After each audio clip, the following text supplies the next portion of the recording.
¿Qué tal amigos? ¿Cómo están? Bienvenidos a esta nueva aventura del día de hoy de nuestro programa Mujeres y Hombres Medicina.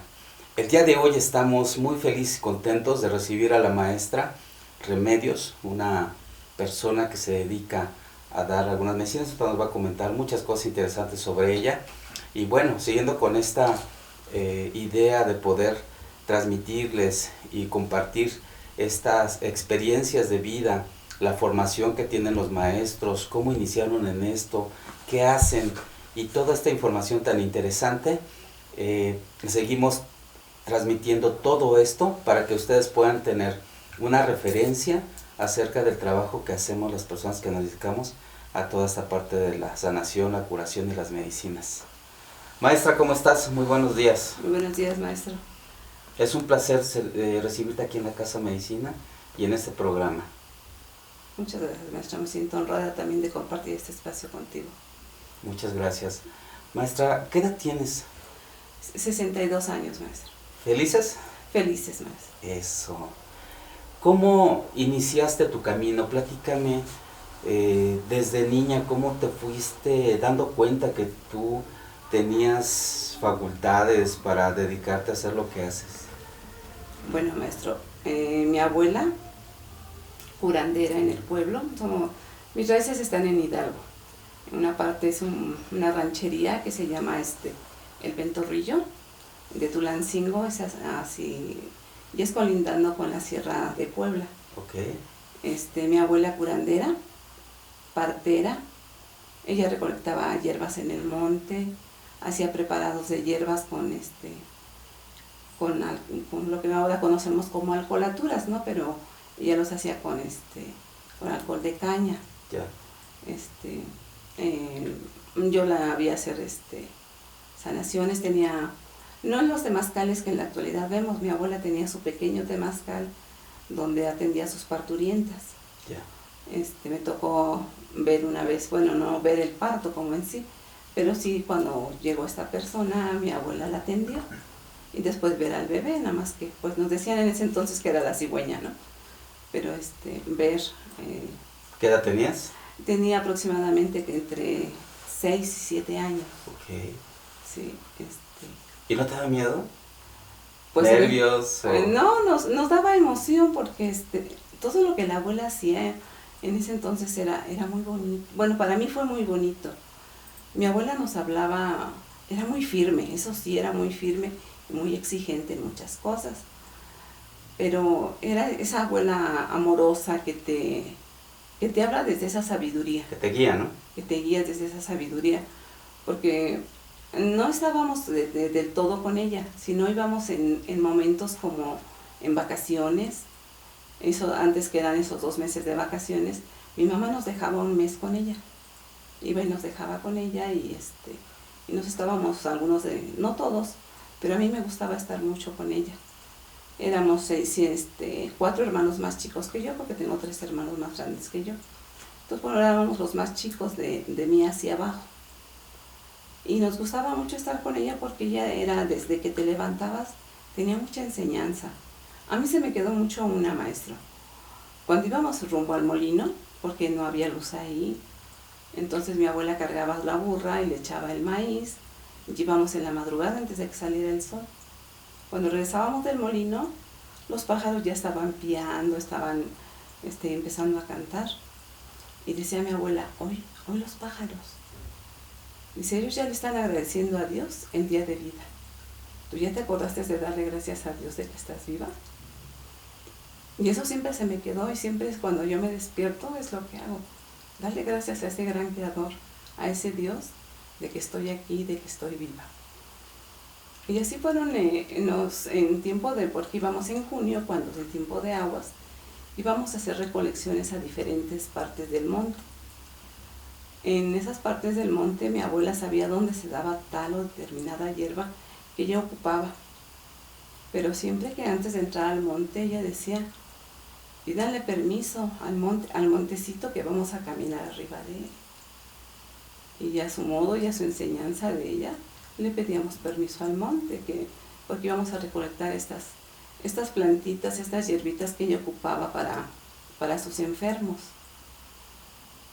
Mi abuela también hacía limpias, pero ella se dormía cuando hacía las limpias y limpiaba a la gente. ¿Cómo se dormía eso? Bueno, ella entraba como en un trance. Ya. Y entraba un espíritu en ella. Ok, canalizaba. Canalizaba, y por medio de ese espíritu era como como les daba sanación a las personas que la iban a buscar. Ya, ella canalizaba y el ser era el que hacía el trabajo. El que hacía el trabajo. Es que me lo imaginé dormida y dije, ¿cómo va a ser? Bueno, sí, Okay. era como canalizaba a sus seres, decía ella que venían a ocupar su cuerpo para sanar. Bueno, eso era cuando hacía ella limpias. ¿Y tú cuando veías todo eso, qué pensabas? No me daba miedo, porque esos seres que entraban en ella eran muy cariñosos. Nos decían mis niñitos, a la gente así también les hablaban y decían, mi niñito, ¿qué te duele? ¿Dónde estás enfermo? Ahorita te voy a curar. Entonces me hacía como muy bonito esa parte donde daba esa sanación así cuando entraba el ser. Cuando tú estabas a esa edad, tenías hermanos, primos, no sé, ¿sí? ¿Tú fuiste la única que de todos ellos que le dio seguimiento, digamos? Fue otra prima que ya falleció a este momento. Ella sí creció al lado de mi abuela, pero ella no ocupó el camino de la sanación. Okay. Ella fue por otro rumbo.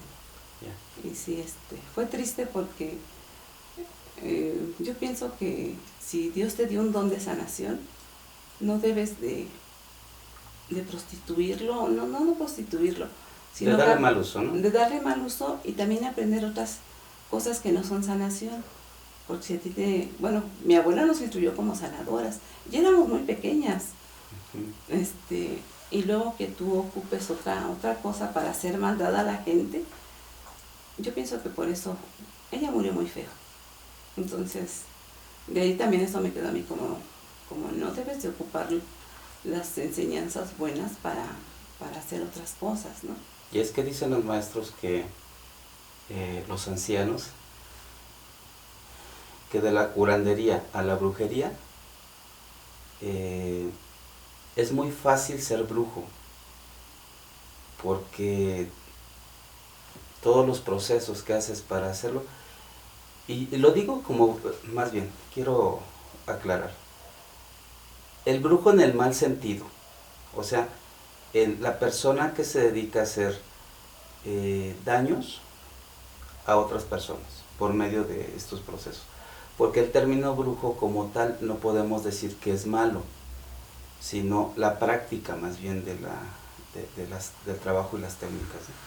Entonces yo he escuchado a algunos maestros que dicen específicamente, ser brujo es fácil, porque no requiere de tanto trabajo personal, de disciplina y de más conocimiento profundo, sino de hacer rituales muy sencillos para sacar ventaja de eso.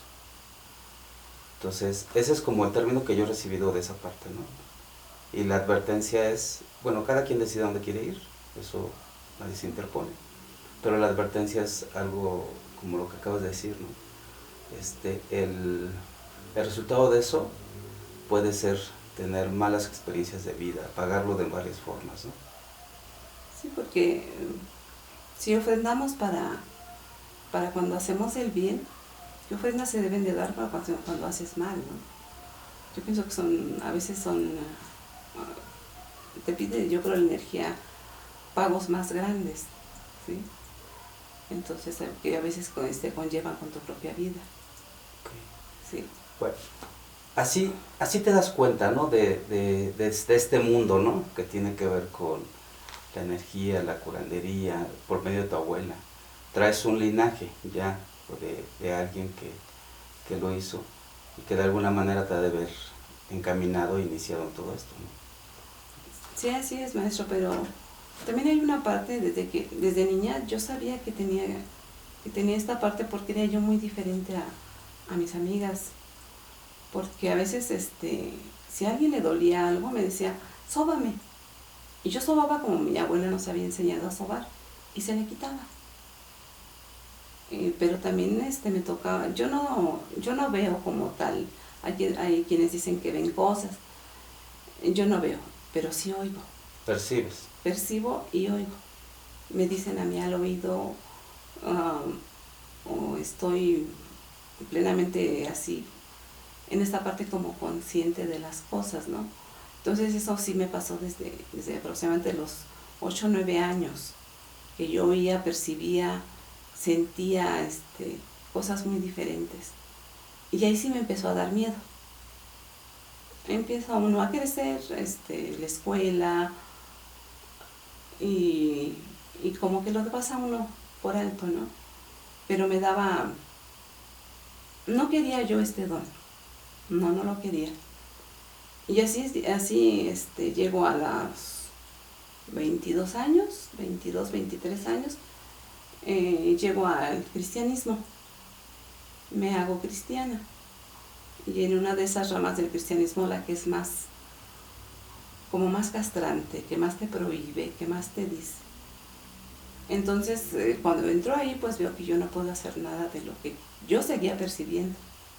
Porque con todo y esto, lo seguía percibiendo. Entonces, una vez con un jerarca de este grupo, un anciano de congregación, le platico lo que yo sentía y él luego me dijo que esos eran demonios. Y demonios que querían ocupar mi cuerpo, y que yo tenía que estar como, que no debía darles cavidad. Y yo decía, pero si mi abuela curaba con ellos, no hacía mal, hacía bien. Pero sigo en esto, pero llega un momento en que ya no me gustó tampoco lo que yo estaba experimentando en ese grupo religioso. Y y mi ser me estaba llamando a otro lado, pero aún no le quería yo hacer caso. Muere mi madre. Para mí eso es un parteaguas en mi vida.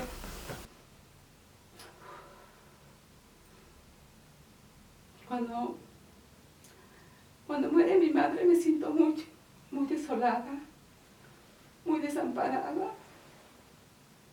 y no sé a dónde ir. Acá me decían que esperara yo la resurrección. Por otro lado me decían, pues, ella está cuidándote. Y no había ni cosa que me consolara. Después de la muerte de mi madre. Y ahí es donde empiezo a caminar.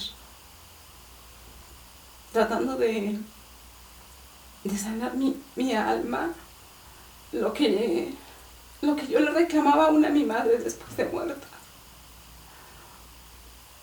Muchas cosas. Y llego hacia un grupo de alcohólicos anónimos. No soy alcohólica, pero en su momento me ayudaron. Pude experimentar, sacar mis emociones, comprender que mi madre me amaba, no como yo necesitaba, pero mi madre me amaba mucho. Por eso cuando muere, quedo desolada, porque no había quien me cuidara. A una mujer ya de 48 años tenía yo cuando murió mi mamá, 47 tendría yo cuando muere mamá. Llego yo al grupo de alcohólicos, hago mi proceso, hago catarsis, hago las paces conmigo misma, con mi mamá. Y yo digo que ya estoy sanada. Y por casualidad llego al Instituto Sapi. Y está la feria del temazcal. Y recuerdo yo el temazcal de mi abuela, ¿no? Pero cuando veo los temazcales digo, no, así no era el temazcal de mi abuela. El temazcal de mi abuela era chiquito, no tenía nada que ver con estos temazcales de la actualidad. Y me dan el programa y me quedo a varios cursos ahí. Y me gustó lo que decían, lo que estaban enseñando. Después en octubre se llega el congreso de medicinas complementarias ahí en Sapi. Y ahí conozco al maestro Juan Javier. En ese tiempo era mejor conocido como el Rastras. un maestro joven él, y empezamos a platicar. Y me dice, si tú tienes solo que recordar lo que ya sabes, porque tú sabes mucho, me dice, solo necesitas recordar. Y dice, yo te voy a empezar a guiar. Y sí, el maestro me empezó a guiar en cosas que yo ya sabía. Las limpias energéticas, la lectura del huevo, cosas como esas que yo sabía que mi abuela hacía, pero ya no las recordaba, ¿no? Yo tratando de olvidarlas y yéndome a otros lados, ¿no? Y ahí empiezo a caminar. Y en esta cuestión de los temazcales, me dice una amiga, te invito a un temazcal de luna. Y yo, bueno, vamos. Pero resulta ser que ese temazcal no era de luna, era una ceremonia con el maestro Hikuri, con el peyotito. Yo ahí es la primera vez que yo tomo una planta sagrada, maestro.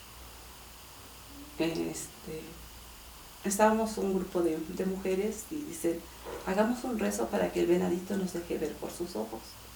Yo ya había leído acerca de él, conocía algo, pero para mí fue una sorpresa llegar a ese temazcal de luna y que fuera una ceremonia de estas, ¿no? O no sabía ni que era una ceremonia, ni...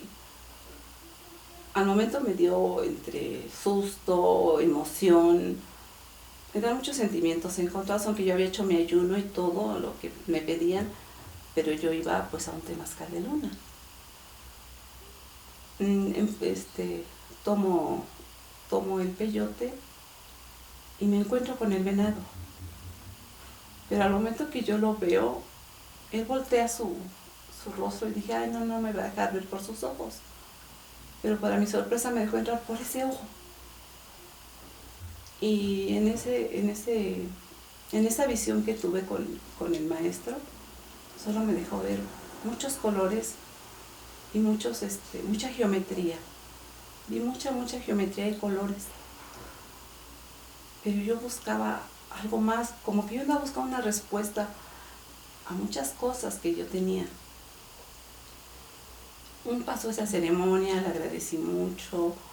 En esa ocasión allí eran danzantes de sol. Compartieron la pipa sagrada con nosotros. Para mí fue una experiencia muy hermosa y muy enriquecedora en ese entonces. Y sigue siéndola hasta este momento. ¿Qué edad tenía? Tenía 40 y, vamos a decir, como 50 años, maestro, o un poco menos, por ahí así. Fíjate qué curioso, o sea, ahorita tienes 60 y ¿qué me dijiste? 62. 62, eso fue hace 12 años más o menos. Más o menos.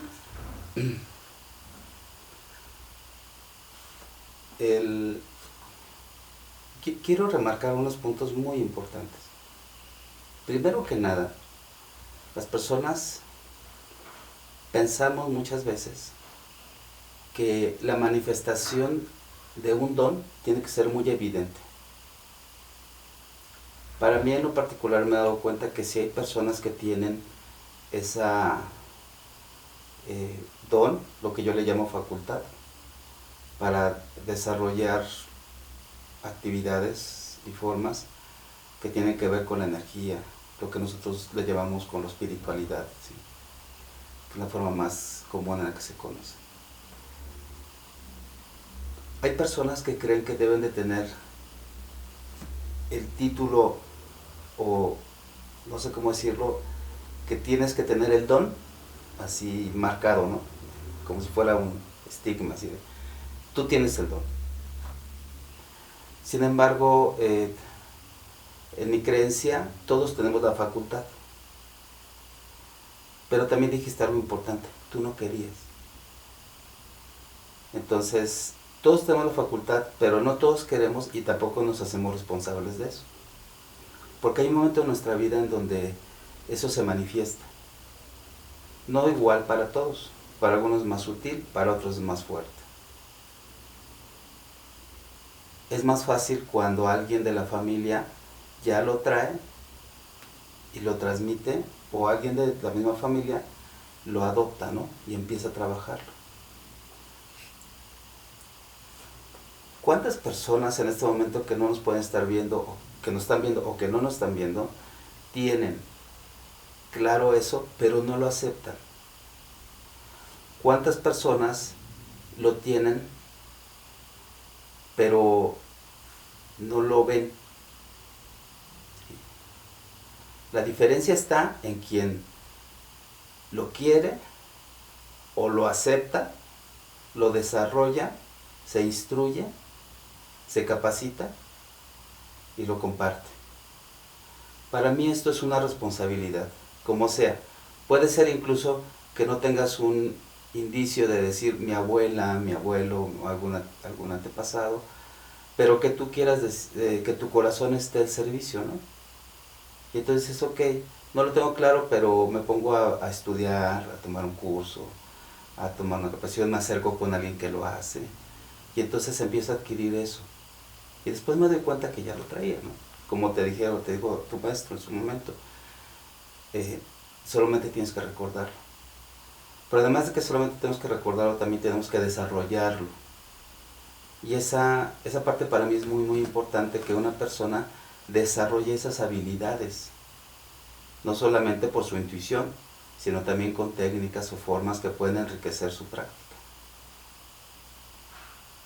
En tu caso yo veo que te has formado de manera empírica, pero también has buscado la capacitación, también has buscado tener el conocimiento para poder dar un mejor servicio. Sí, maestro, esto de la preparación es importante. Y para mí lo fue el Instituto Sapin. Y de ahí también conocí a muchos maestros dentro del Instituto Sapin que también daban clases particulares. Ahí empecé a tomar mis primeras formaciones. Estudié cosmobioenergía, que se me hacía súper fascinante, con unos movimientos y generar energía.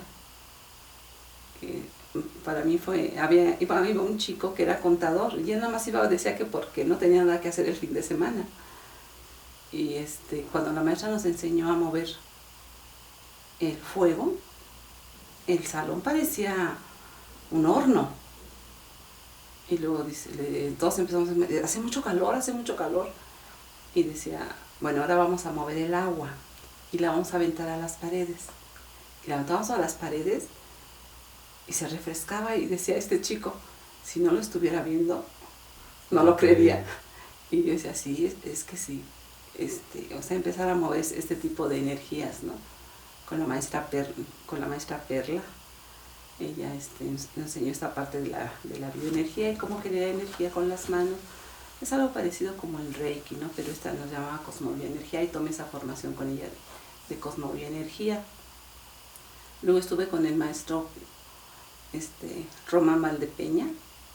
Él nos enseñó parte de la bioenergética. También igual a mover tableros según las bandas de energía. No concluimos eso porque también el maestro enfermó y ya no pudimos concluir esta formación.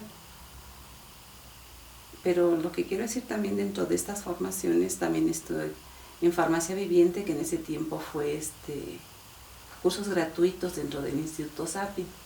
Y aprendí también esto de las plantas junto con el maestro Juan Javier, que no nada más nos daba como una embarradita de plantas.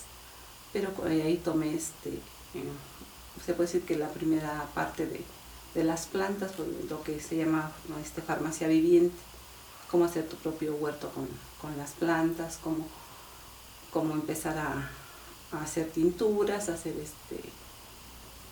alcoholaturas y cómo ocupar estas plantas. Pero con el maestro Román, y esto fue para mí increíble, y porque tengo una hija que en la actualidad es psicóloga. En ese tiempo ella me veía hacer las cosas que yo aprendía, y el maestro nos enseñó a hablarle al espíritu de la planta, para que nuestras tinturas o lo que hiciéramos fuera más poderoso, ¿no? Tuviera el espíritu, la planta tuviera espíritu, aun si la planta estaba seca. Entonces era ponerse la mano en el corazón y con la otra agitar la planta o la bolsita con la planta seca, y pedirle a la planta, al espíritu de la planta, que viniera para que nos diera de su medicina.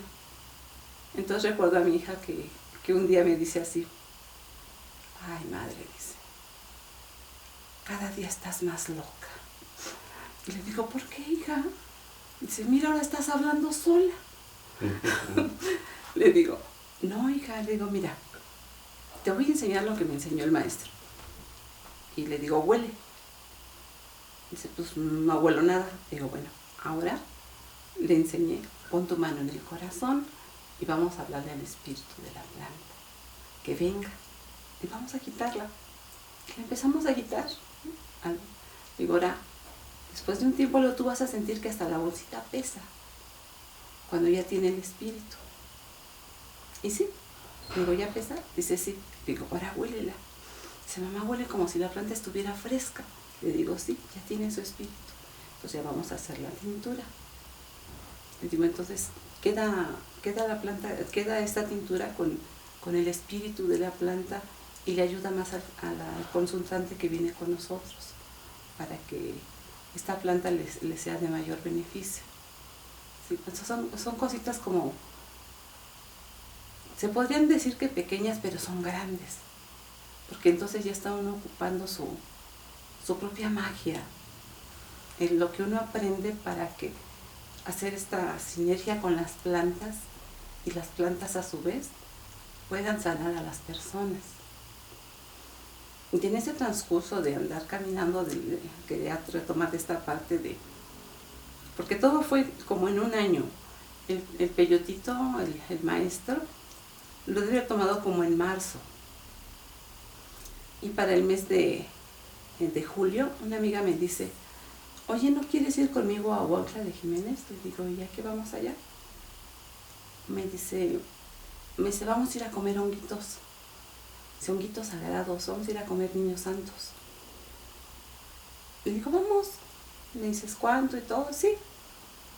Entonces, voy a comer niños santos.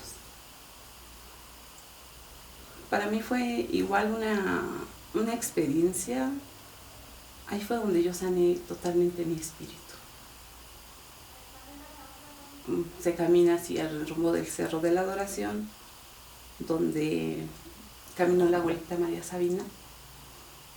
Y ahí hay un espacio donde está en un altar. Se dice que ella se sentaba ahí en ese altar. Bueno, no era un altar, era un montículo de piedras donde ella cuidaba a sus animalitos y hacía rezo. Y también en esa parte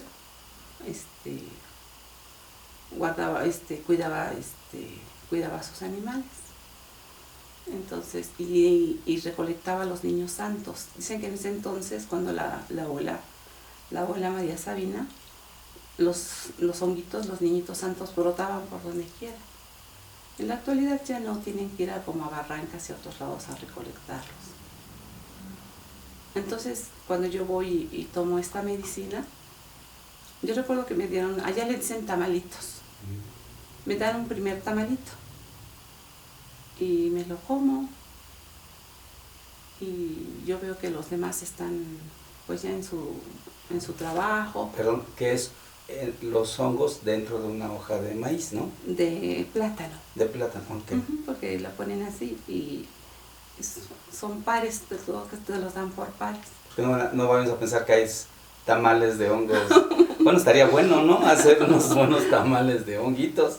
No sé, lo voy a pensar. Ok. Sí, vienen en su hojita y se los dan a uno por pares. Entonces yo vi a los que estaban ahí, que ya estaban dentro de su trabajo, dentro de su trance, y yo me senté y le dije a la persona la que estaba llevando en ese momento esta ceremonia, que se sentía, porque yo no sentía nada. Y me volteé a ver y me dice, no, pues no sientes nada. Le digo, no, yo no. Y me da la mitad de otro tamalito. Pero al momento que me lo da, yo los veo como muy azules. Y le digo, estos están muy azules, estos están muy diferentes a los otros. Dice, pero pues cómetelos. Y sí, me los comí. Y fue un poquito de espacio en que yo empecé a trabajar con lo que yo estaba sintiendo. Pero me dio como un ataque de ansiedad, o no sé qué fue lo que fue, porque me empezaron a doler mucho las piernas Y empecé a gritar que me dolían mucho mis piernas, que por favor quitara a la persona que me estaba molestando y que me estaba agarrando las piernas, que no me dejaba moverme. Entonces esta persona fue y me limpió y yo vi cómo se fue quien estaba ahí en mis piernas. Me dice, trabaja ahora con lo que tienes que trabajar. Quédate ahí tranquila, yo aquí te estoy cuidando. Y en ese momento fue cuando, no sé cuál fue el motivo, empecé a reclamarle a mi madre otra vez. Pero a grito abierto. Yo sentía que estaba yo gritando, que estaba yo diciendo muchas cosas. Cuando de repente yo siento la presencia, no le voy a decir, ay, yo vi a mi mamá, no. Sentí yo la presencia de mi madre junto con la de mi abuela. Y lo primero que hicieron fue regañarme. Mi abuela fue la que me regañó. Me dijo, cállate y deja de estar de chillona. Porque mi abuela, digo, era muy firme. Pues fue una mujer viuda que tuvo que sacar adelante a sus hijos. Y me dijo, cállate y deja de estar de chillona. Y mi mamá me decía, ¿por qué me reclamas tanto? Pues es que, bueno, cosas que yo sentía, ¿no? Y me dice, ¿sabes que si no te hubiéramos criado así, hubieras muerto y no fueras la mujer que eres ahora? Yo me sorprendí. Y me dice, te estábamos preparando para el trabajo que te toca hacer. Eso se me quedó así como muy, muy grabado, ¿no? El trabajo que me toca hacer. Te toca hacer un trabajo. El trabajo que nosotros no terminamos. Te toca hacerlo a ti. Y platicamos más cosas que en realidad no recuerdo, maestro. Pero llegó el momento en que se despidieron las dos. Y me dijeron, híncate porque te vamos a bendecir. Para mí eso fue increíble. Después de muerta recibí la bendición tanto de mi abuela como de mi madre. Y continué con ese trabajo en ese día con los honguitos. Pude ver cosas tan hermosas con la medicina de los honguitos. Pude ver esta geometría dentro de la tierra. Pude ver cómo las hormigas no caminan de un lado hacia otro, caminan sobre esas líneas que hay en la tierra. Y les digo que para mí fue algo increíble ver el canto de los pájaros, no oírlo, verlo. Yo veía lo que pasaba frente a mis ojos y yo sabía que eso era el canto de los pájaros, porque ahí en esa parte pues la ceremonia se hace de día y es a cielo abierto. Pero más que otra cosa fue ese sentirme más llena, el encontrar respuestas a estas preguntas que yo andaba buscando. Regreso a mi casa y trato de asimilar todo esto que yo había sentido, ¿no? Y en esos meses pues platico con más personas y sigo con mi preparación de lo que sigo aprendiendo, con más maestros. El maestro Braulio para mí fue un maestro muy importante también dentro de mi vida, porque él me enseñaba muchas cosas a cambio de que yo lo invitara a comer a mi casa. Me decía, ¿me haces un mole? Y me enseñó muchas cosas. Me enseñó cómo se prende un sahumador, cómo se sauma, los modos de sahumación de acuerdo a la tradición de cada quien, porque de una forma sahuman los danzantes, de otra forma sahuman los concheros, y me dice, te voy a poner en contacto con alguien para que te entregue el fuego, para que tú tengas permiso del fuego para trabajar con él. Y se me hizo interesante. Le digo, ¿cómo? No cualquiera puede trabajar con un sahumador. Dice, sí, pero no tienen fuerza.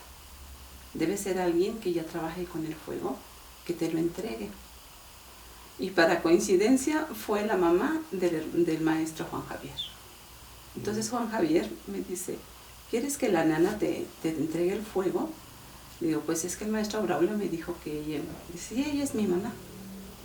Le digo, se me hizo interesante. Dice, yo te voy a empezar a preparar para que la nana te entregue el fuego. Fue un ayuno de 40 días, fue un rezo de 40 días. Para mí fue una preparación muy bonita porque pude tener ese contacto ya bien conmigo antes de que me entregaran el fuego. Es una ceremonia, fue acá en Ameca, muy bonita porque se pone un redondel de flores, cantos y se prende finalmente el carbón y uno pasa y con la mano lo toma. Cuando la nana le dice a uno, adelante, vas a tomar tu fuego. Y el carbón, así ardiendo, lo toma uno y no quema. Y me llevé ese carboncito a mi casa y de ahí empecé a trabajar con el fueguito, con el sahumador, que para mí es uno de mis herramientas. Claro. Hay, en esta parte que nos acabas de compartir, yo veo tres cosas importantes. Una, entender el linaje. El linaje es algo que se nos otorga, es una continuidad, eso es lo que o pueden entender como linaje, o sea, estás continuando un trabajo que viene haciendo ya tu familia, generación tras generación, te entrega la estafeta, ¿sí? Para que tú continúes haciendo lo que haces, ¿no? Entonces, el linaje también se puede dar por ejemplo, tú puedes darle linaje a alguien que aprende de ti, algún aprendiz, se lo puedes dar, pero tú ya tienes un linaje original, digámoslo así, porque tu abuela y tal vez tu bisabuela o alguien más ya se dedicaba a eso, entonces se les va dando, ¿no? Tú puedes darme de tu linaje si tú así lo decides, y entonces yo inicio esto y mi familia va a continuar, por decirlo así, ¿no? Para entenderlo. Tanto es que tú recibas el linaje o que no recibas el linaje. El linaje no quiere decir que es forzoso que lo tengas para hacer un trabajo y un camino. Solo que el linaje es el resultado, cuando te otorgan el linaje es el resultado de tu trabajo con ciertas personas o de la continuidad de tu familia. Ahí muchas personas pueden pensar que tengo que tener un linaje para hacer, o no tengo que tener un linaje y rechazarlo. No, ninguna de las dos cosas. Las dos cosas funcionan y son buenas. La otra parte que me llama la atención de lo que dices es que tu maestro te pedía que le hicieras un mole. Y esa es la parte en la que a lo mejor no te lo decía, yo creo que lo entendemos, a lo mejor no te lo decía, pero era el intercambio, ¿sí? De decir, no te estoy cobrando o no quiero que se note o no quiero que se vea como tal, pero entiendo que la reciprocidad energética es importante y es necesaria. Entonces, por ejemplo, hay gente que me dice que por alguna razón no le cobramos lo que hacemos. Dice, ¿cómo te lo pago? Dame un abrazo, trae una gelatina, regálame un dulce, deja una moneda, no sé. Solamente haz un pago para que no generes una deuda, ¿sí? Sobre todo energética, que eso se quede saldado. Tú le puedes poner el precio que quieras. Hay gente que dice, ¿pero cuánto cobro por lo que hago? Lo que tú quieras. Puedes ponerle un costo, una tarifa, está bien. O puede ser que pidas una cooperación y que con eso compres flores para tu altar, que con eso ayudes a los perritos de la calle y que les compres alimento, que hagas alguna labor que tú elijas. No necesariamente el cobro tiene que ser ni mal visto, ni evitarse, porque ahí ayudamos a que las personas no generen deudas. Entonces me llamó la atención cómo lo hizo tu maestro. Ya está en la conciencia de las cosas, ¿no? Y a través de comparte. Y la tercera es precisamente abrirse a la diversidad de formas de hacer las cosas. Como decía, te enseñó varias técnicas de algo que pareciera que debería ser único. Hay muchas personas que se pelean con que esta técnica es la mejor, esta forma es la original, esta es la de los abuelos, esta es la de los antepasados, pero esta es la moderna. Entonces están peleando entre cuál es la mejor, pero todas son las mejores al final de cuentas. Lo que estás haciendo ahí es dejar tu trabajo de intención de que la persona esté bien, ¿no? Que se mejore. Son cosas que se me hicieron importantes de marcar porque en la plática parece que no tienen, que son cosas sin importancia, pero no, ahí en lo que mencionas hay cosas que tienen un gran valor y que los que nos dedicamos a esto, pues podemos verlo con un poco más de facilidad, ¿no? Pero la idea es que los que no sepan o dudan de meterse a este proceso de enseñanza, proceso de vida, de transitar la vida, sepan que no hay que ser extraordinario como para poder dedicarse a esto. No tenemos que estar iluminados así, traer un foco, una aureola aquí y ser el perfecto. Hay alguien que me dijo en un momento, y la verdad es que le encuentras sentido si lo piensas, me decía, Dios le da a todos la facultad, no importa quién seas, no importa qué seas, si eres asesino, si eres violador, si eres una persona que no cree en nada, que ni cree en él, o sea, que seas flojo, que seas vicioso, o sea, no importa, Él te lo da. Y es por eso que vemos como una contradicción entre personas que se drogan, pero que también sanan. Bueno, están en ese camino. Que son alcohólicos y también hacen eso. Y no lo aceptan, no lo quieren, esa responsabilidad, pero la manifiestan, ¿sí?, en lo que hacen. Entonces, no necesariamente tienes que brillar de lo bueno que eres para hacer este trabajo. Solo aceptarlo, desarrollarlo y con el tiempo vas refinándote. Entonces, ¿cómo ves esto que te acabo de comentar? Es cierto, maestro. Yo he dado clases a quienes me dicen, pero yo no tengo de dónde. Yo pues solo tengo inquietud por conocer esto. Yo les digo, en cuanto te disciplines, en cuanto hagas las cosas, yo voy a hacer una especie de guía. Tu ser te va a hablar. Pero para esto yo te voy a decir, oye, vas a ayunar tantos días. Y no te hablo de un ayuno total sin dejar de comer. Solo hay cosas que debemos de dejar. ¿Para qué? Para que tu cuerpo se complemente. Entre ellas son las azúcares. Y le digo, pues, ese refresco oscuro que tanto nos gusta, tiene mucho que ver, le digo, con nuestra formación. Son azúcares que no nos sirven. Si yo te digo, tienes que dejar estas azúcares, tienes que dejar el consumo de sal en exceso, tienes que tener una alimentación más sana a fin de que empieces a fluir de otra manera, que tu cuerpo se limpie, que tu hígado se limpie, porque nosotros solo somos un medio y lo que nosotros hacemos entra por el hígado para limpiar a las personas. Entonces nosotros tomamos, bueno, a la formación que yo tuve, tomamos la energía que la persona trae mal, entra, nosotros la transmutamos, sale por el hígado y finalmente entregamos sanación. Y digo, y si tu hígado está limpio, si tus intestinos están limpios, esto es más rápido y más beneficioso tanto para ti como para la persona. También decía, hay que leer. No solo se queden con lo que yo les diga. Lean ustedes, busquen información de acuerdo a lo que yo les estoy diciendo.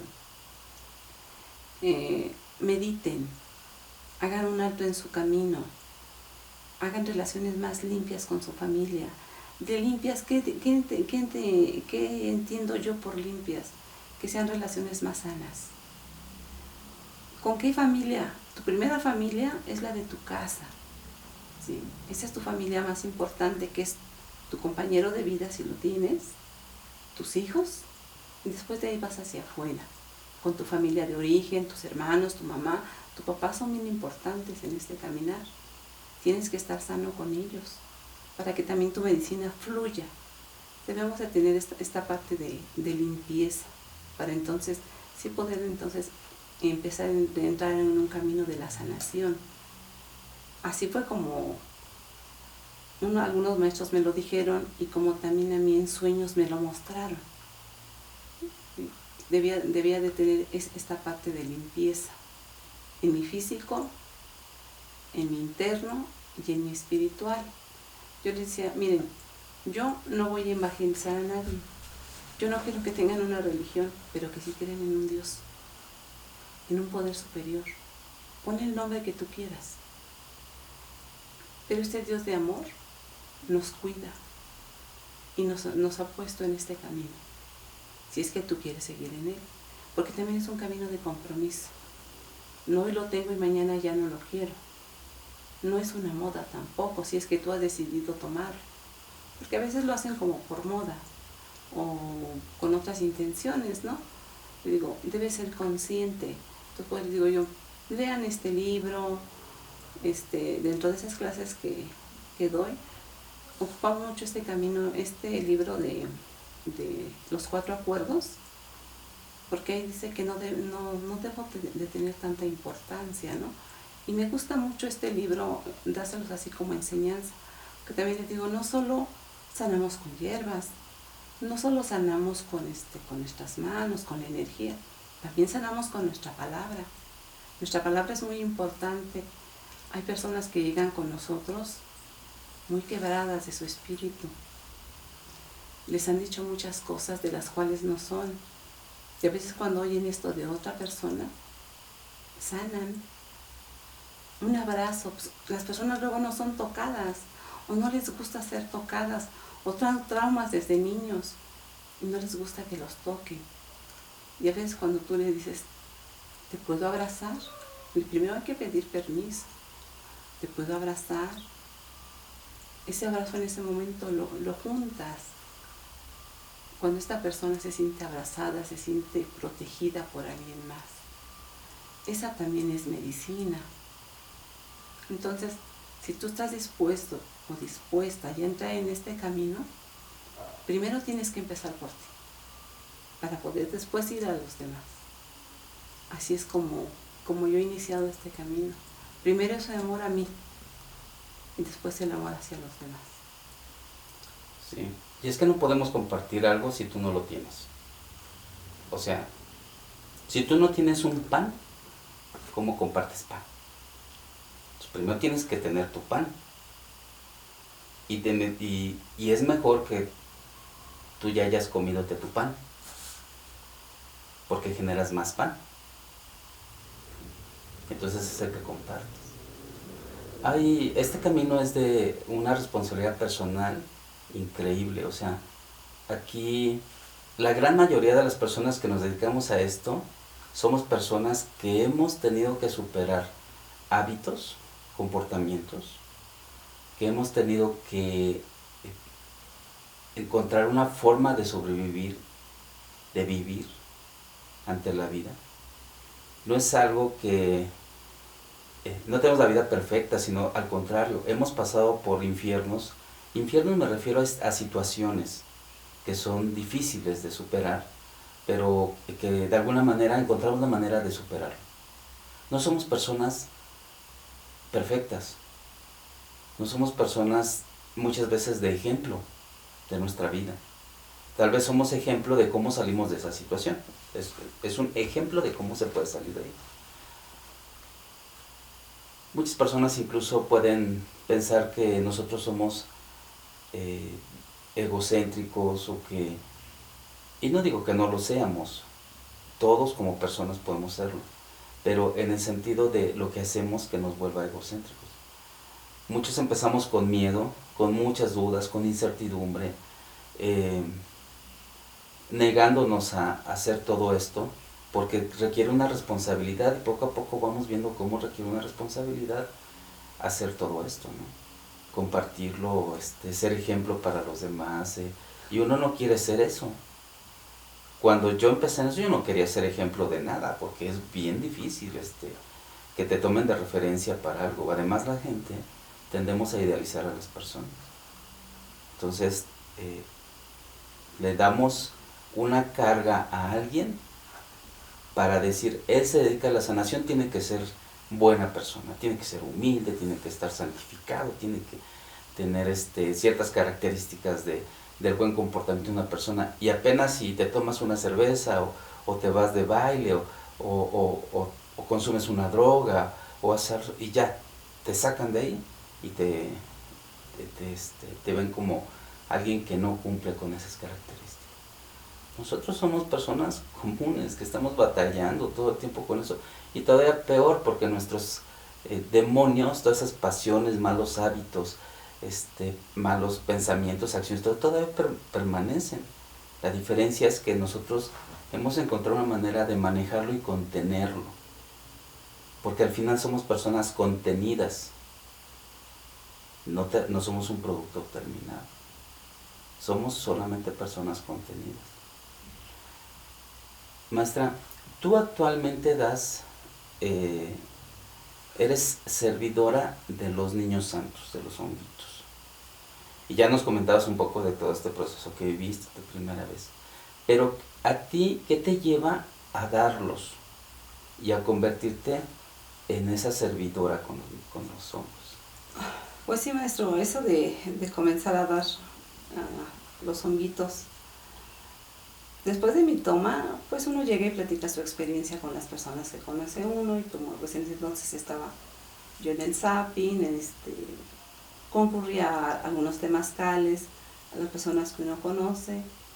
Entonces, ahí tenía yo cercanía mucho con un chico que se llamaba Santiago y un danzante solar, el abuelo Toño. Bueno, en ese entonces era jefe de danza.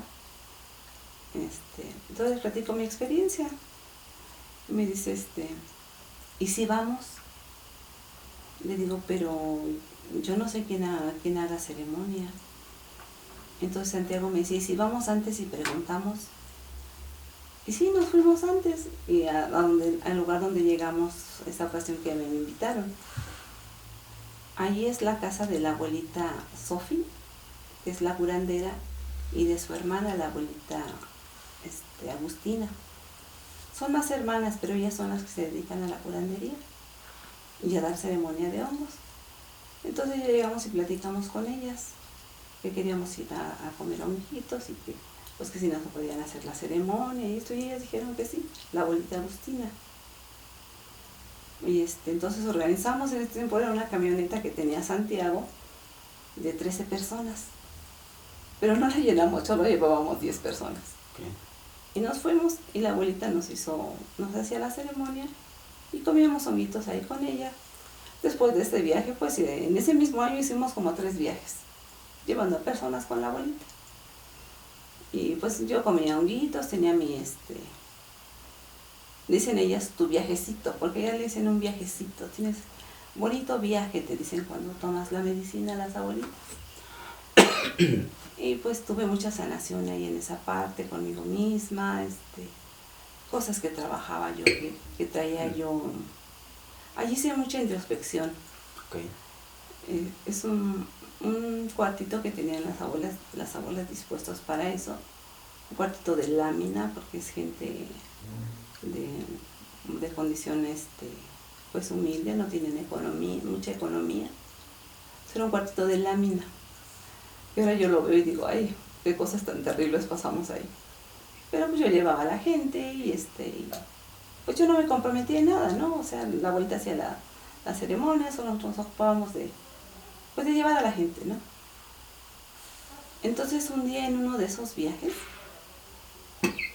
me acuerdo que la toma no fue normal para mí. La abuelita Agustina me dijo, o sea, a todos les dio su porción y a mí me dio como una porción doble.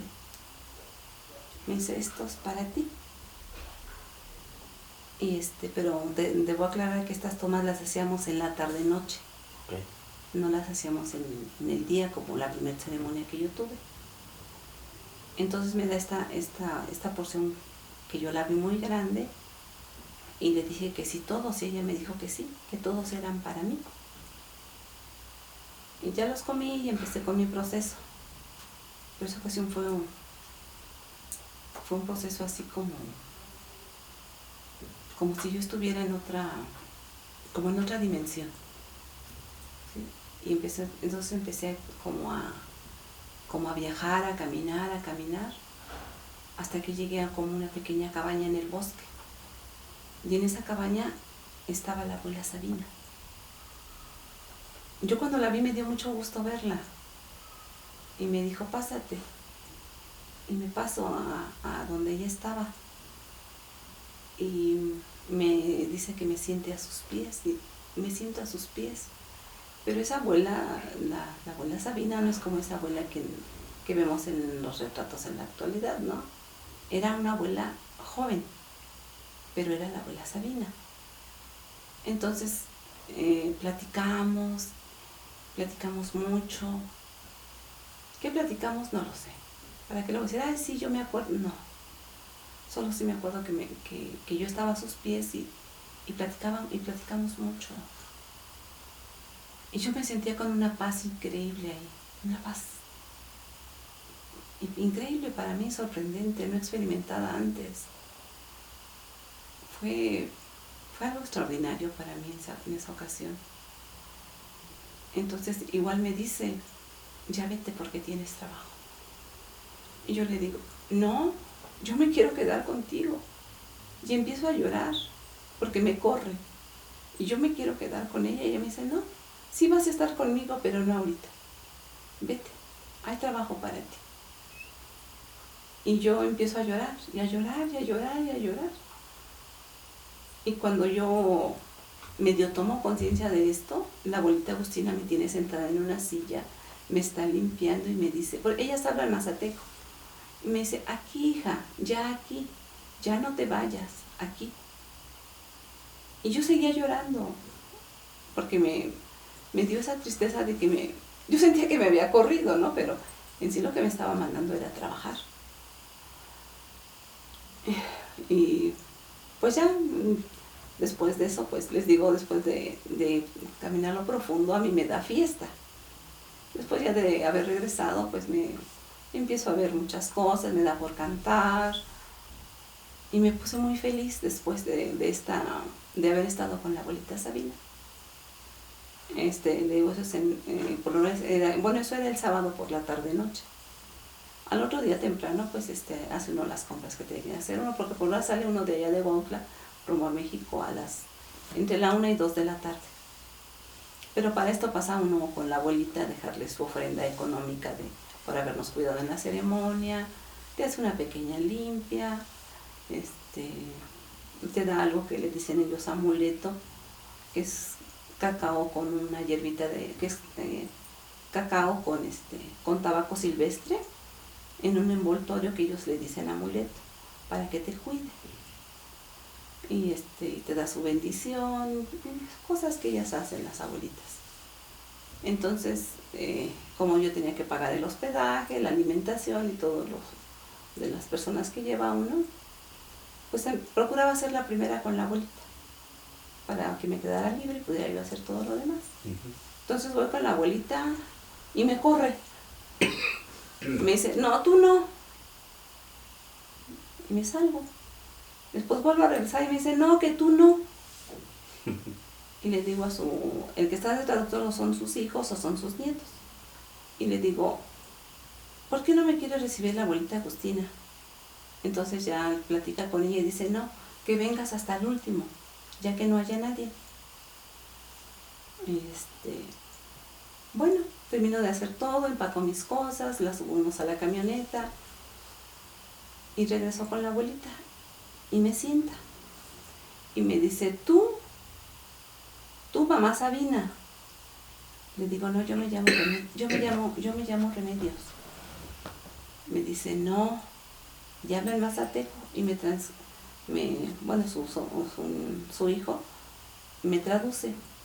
Me dice que tú estuviste con la abuelita Sabina, con mamá Sabina. Le digo, sí, en mi viaje ayer estuve con ella. Dice, tú, honguitos allá arriba, o sea, allá en el cerrito. Le digo, no. Me dice, sí. Tú un año, otro año, mucho año aquí. Tú aquí mucho año. Y le vuelvo a preguntar a su nieto, ¿no? Bueno, a quien estaba traduciendo. Le digo, es que no entiendo. Me dice que tú ya tienes permiso de la abuelita Sabina para que vengas a dar honguitos, pero allá en el cerrito. Le digo, no. Eso es mucha responsabilidad. yo no. Y ella entonces me bendice y me abraza y me dice que me espera el otro año. Y yo todo el camino me vine reflexionando y dije, esta es una responsabilidad muy grande. O yo no sé las formas de una ceremonia. Yo no tengo idea de cómo se haga todo esto. Y me quedé reflexionando. Digo que como seguía con mis cursos en el zapping, de alguna cosa o de otra, vuelvo a encontrar al maestro Juan Javier y le cuento lo que había vivido. Y me abraza y me besa el maestro y me dice, ay, dice, qué cosa más hermosa te pasó, mira, cuántos quisieran lo que a ti te pasó. Digo, pero yo no lo quiero, maestro. Me dice, no. Le digo, maestro, es que eso es responsabilidad. Y no quiero responsabilidades. Le digo, no es que no quiera responsabilidades, pero no me siento capaz, maestro. Si nadie somos capaces, tenemos que estarnos instruyendo. Y no te preocupes. Los maestros te van a llegar, la instrucción te va a llegar y tú lo vas a hacer. Dice, no te preocupes por eso, solo eleva tu rezo. Y dice, aprende tu saumador, ofrenda copalito, ofrenda tabaquito y pide que te lleguen esos maestros que te van a instruir, que te llegue esa inspiración para que puedas servir a la medicina.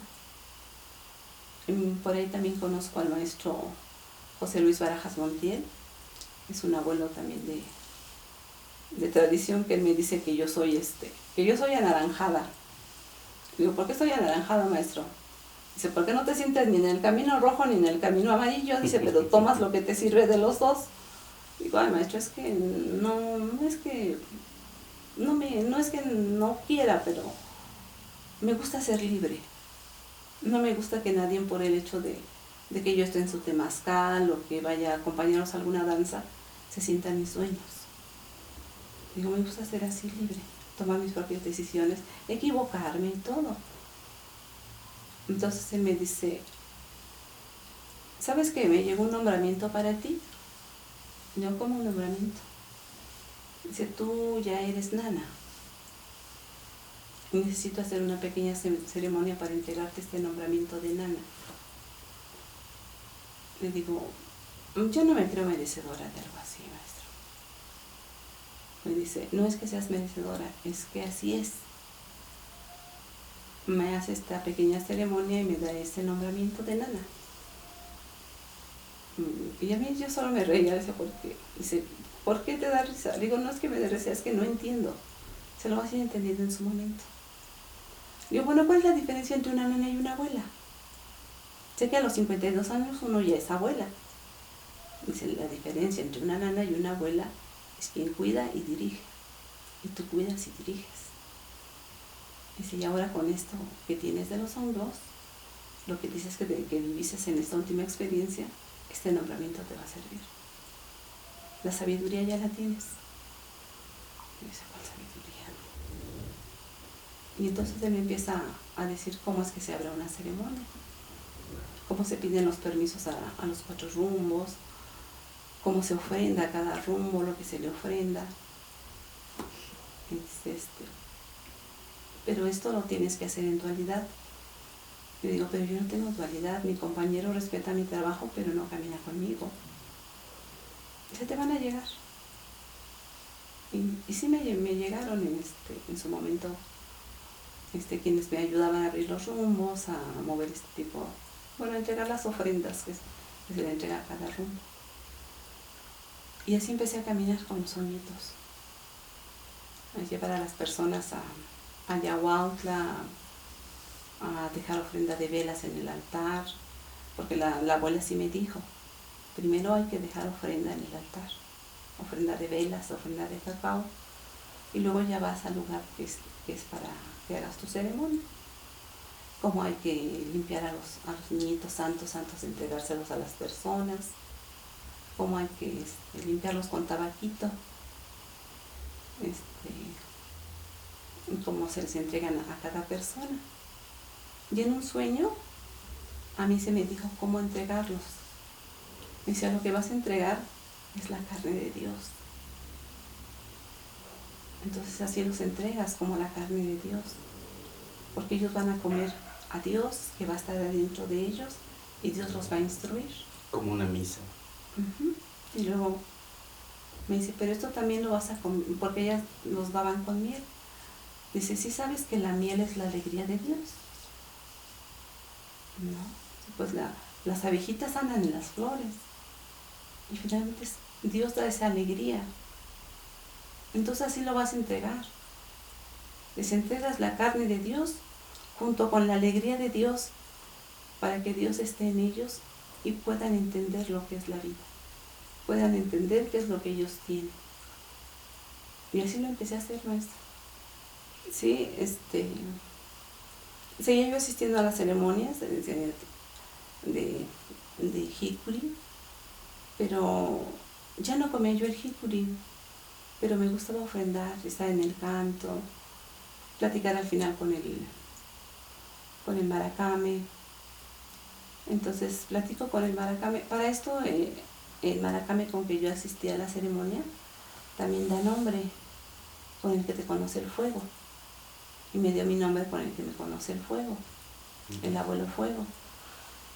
Y después yo le dije que yo estaba entregando niños santos a las personas. Y me dijo que eso era bueno. Y me decía yo que cómo podría complementar más. Me decía, eso se complementa con tu corazón, con tu rezo, con esa manera dispuesta que estás. Bueno, me lo dijo en tus palabras, ¿no? Pero yo lo entendí así, como estés dispuesta de dar a los demás. Y qué bonito, me dijo él, qué bonito. Y también me dio su bendición para poder trabajar. Y de ahí pues empecé a aprender instrucciones que me llegaban en los sueños.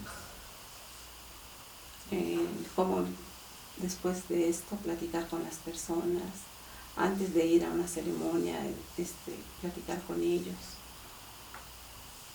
Y ya no solo empezamos llevando 10 personas, digo que fue la primera camioneta, la camioneta de 13 personas, y después ya eran una camioneta de 20 personas, y ya no eran 2 veces al año.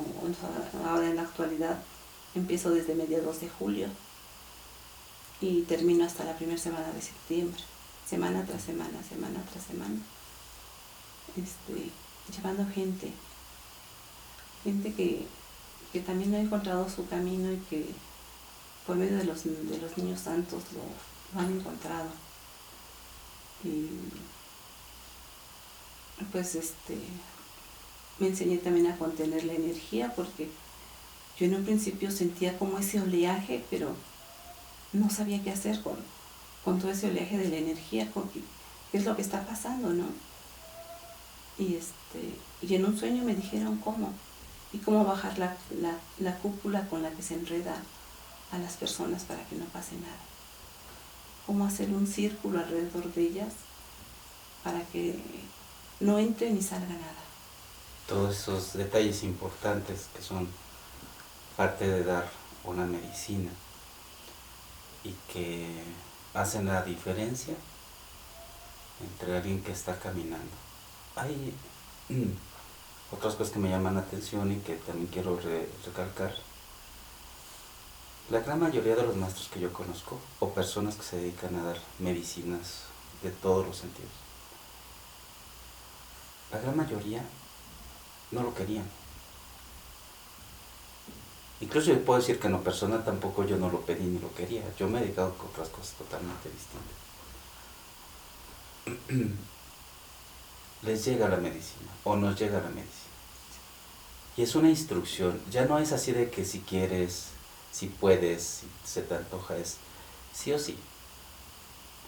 Y yo he visto también de personas que se niegan a recibir este trabajo y siempre andan batallando en su vida, con su economía, con las parejas, con los hijos, con todo. Todos están batallando porque no aceptan lo que ya está destinado, creo, para cada uno. Entonces, yo no entendía la mala. Yo tuve que pasar por cosas bien difíciles para aceptar y dejar todo lo que estaba haciendo, todo lo que estaba haciendo. Tenía una empresa, negocios, cosas que hacía, y dejé todo para emprender ese camino. Y yo creo que todos de alguna manera dejamos algo importante, ¿no?, para hacerlo. Me llama también la atención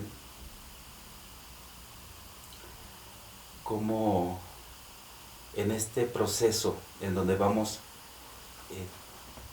haciendo estos cambios, aceptando las actividades, aceptando el trabajo, nuestra vida se va ajustando. Y entonces lo que tú percibías como una forma de vida cambia, se ajusta, y ahora tiene que ver más el peso a esto que a lo demás.